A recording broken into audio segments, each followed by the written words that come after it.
Oheň vybil kolo 11 hodín v noci u jednym zo 8 kvarteľov u zajedníckým kvarteľným budinku na Novým Šore i od televizora, ktorý še zapalil i ktorý vlastnica kvarteľu bezúspešno probovala zahašiť, švitko še rozboučal ta celkom, lebo častočno sorela väčšina prostorijov u kvarteľu.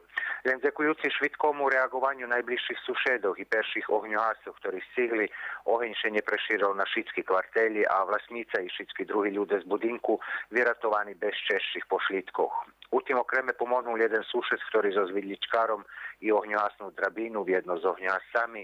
Veľkých žiteľov budinku vyratoval pri terasoch i oblakoch, poneže pre hustý dym, inšaká evakuácia bola bardzo ťažná. U hašeniu ohňa účastovali jedinky dobrodzečného ohňohasného družstva zo Zruského Kerestura i profesijného ohňohasného družstva zo Skúly. Boli prisutní i policijní ekipy i medicínska ekipa švídkej pomoci zo Skúly. Hoč materiálna škoda veľká ešte všešu utvrdzuje na šťastie začúvaní šítski ľudskí životy.